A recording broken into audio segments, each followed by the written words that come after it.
Israel की तरफ से गाजा पर लगातार बमबारी की जा रही है। आसमान से रॉकेट बरस रहे हैं और जमीन पर टैंक आग के गोले उगलने की तैयारी में है। इस बीच दुनिया में हथियारों का कारोबार करने वाली कंपनियों की चांदी हो गई है। जंग थमने के आसार फिलहाल तो नहीं दिख रहे और जंग जितनी लंबी चलेगी, गोला बारूद और हथियारों के बाजार में उनकी खरीदारी भी उतनी ही बढ़ने वाली है। एक रिपोर्ट दिखाते हैं आपको।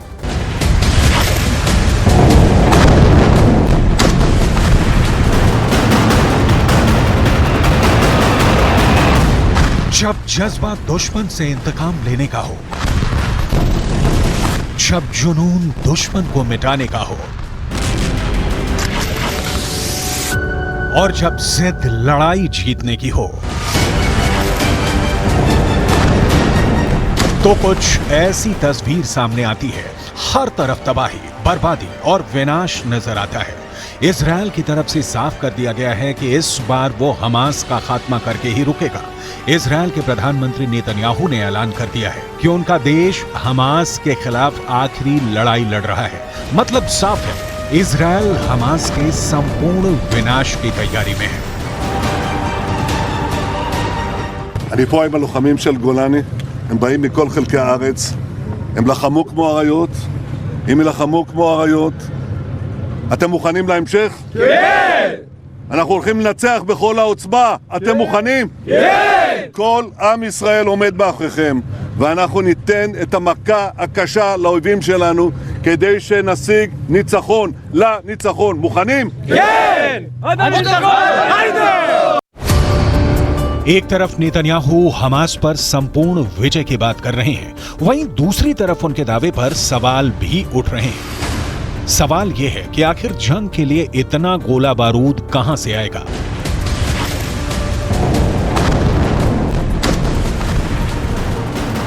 इस सवाल का जवाब अमेरिका है।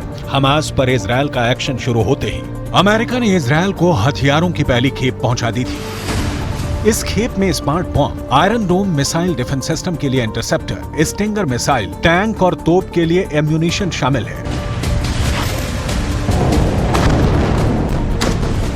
लेकिन अमेरिका के सामने परेशानी यह है कि जो हथियार इस वक्त इजरायल मांग रहा है, वही हथियार यूक्रेन को भी चाहिए। ऐसे में अमेरिका के हथियार फैक्ट्री में दिन रात ऐसे हथियारों का उत्पादन हो रहा है ताकि वो अपने दोनों मित्र देशों को हथियार सप्लाई देता रहे।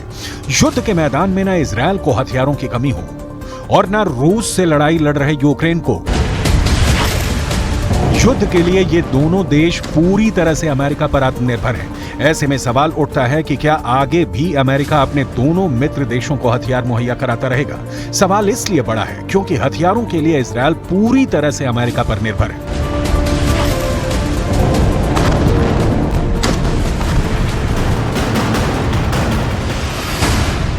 इजरायल अपनी रक्षा जरूरत का 81.8% अमेरिका से लेता है, 15.3% जर्मनी, 2.6% इटली, 0.1% फ्रांस और 0.2% कनाडा से इंपोर्ट करता है। यानी इजरायल अपनी हथियारों की जरूरत के लिए पूरी तरह से अमेरिका पर निर्भर है। इसलिए अमेरिकी रक्षा कंपनियों के लिए हमास इजरायल की जंग मुनाफा कमाने का बड़ा मौका है। लेकिन डिमांड इतनी ज्यादा है कि अमेरिकी कंपनियां इसे पूरा नहीं कर पा रही हैं। अमेरिका इस वक्त 3 मोर्चों पर फंसा हुआ है: इजरायल हमास जंग, रूस यूक्रेन जंग और साथ ही अमेरिका को चीन की बढ़ती आक्रामकता की भी चिंता है। ऐसे में अमेरिका की परेशानी यह है कि वो हथियारों की सप्लाई कैसे बढ़ाए, क्योंकि अमेरिका इस दुनिया में सबसे ज्यादा हथियार सप्लाई करने वाला देश बन चुका है। अमेरिका के हथियारों की डिमांड सबसे ज्यादा उसके मित्र देशों में है।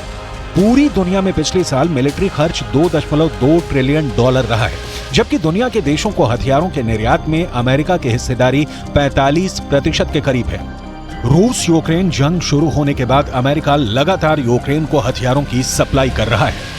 युद्ध शुरू होने के बाद अमेरिका ने यूक्रेन के लिए अलग से बजट भी जारी किया है ताकि यूक्रेन के पास युद्ध लड़ने के लिए हथियारों की कमी ना हो सके। अमेरिका अब तक यूक्रेन को $44 अरब के हथियार दे चुका है। जनवरी 2023 में अमेरिका ने यूक्रेन को $155 मिलियन के करीब 3 लाख तोप के गोले भेजे हैं। 2022 में अमेरिका ने यूक्रेन को 10 लाख तोप के गोले दिए थे। यूक्रेन हथियारों के लिए पूरी तरह अमेरिका और नेटो के भरोसे है। अमेरिका और नेटो के दूसरे देश यूक्रेन की जरूरत पूरी नहीं कर पा रहे हैं। इसी बीच इजरायल का संकट सामने आ गया है। अमेरिका और इजरायल के बीच 2016 में डिफेंस इक्विपमेंट खरीदने के लिए $38 बिलियन की डील हुई थी। दोनों देशों ने $5 बिलियन के मिसाइल डिफेंस सिस्टम के समझौते पर भी साइन किया था। इस समझौते के तहत अमेरिका से इजरायल को हथियारों की सप्लाई होनी थी। अगस्त 2023 में इजरायल ने अमेरिकी कंपनी अल्बिट सिस्टम नाम को $155 मिलियन के 10 लाख गोले का ऑर्डर दिया था। इजरायल ने M107A3 तोप के गोले को खरीदने का करार किया था। तब जंग के आसार नहीं थे, लेकिन अब जंग शुरू हो गई है। ऐसे में इजरायल को तत्काल हथियार चाहिए, लेकिन अमेरिकी कंपनियों की प्रोडक्शन कैपेसिटी इतनी नहीं है कि वो तत्काल इजरायल को हथियारों की सप्लाई कर सके। ये संकट इसलिए भी बड़ा है क्योंकि 2014 में इजरायली सेना ने गाजा पर 32,000 से ज्यादा गोले दागे थे। इस बार हालात 2014 से ज्यादा खराब है। इजरायल ने फुल स्केल वॉर का ऐलान किया है। ऐसे में इजरायल को गोला बारूद की जरूरत पहले से कई गुना ज्यादा होगी। ये मौका अमेरिकी हथियार कंपनियों के लिए मुनाफा कमाने का है। लेकिन संकट यह है कि अमेरिका पहले ही यूक्रेन रूस फ्रंट पर फंसा हुआ है। ऐसे में इजरायल का मोर्चा खुलने के बाद अमेरिकी कंपनियां हथियार तो दिन रात तैयार कर रही हैं, लेकिन ये अभी भी डिमांड से कम है। यही वजह है कि इजरायल भी इस वक्त हर कदम बेहद सावधानी के साथ उठा रहा है।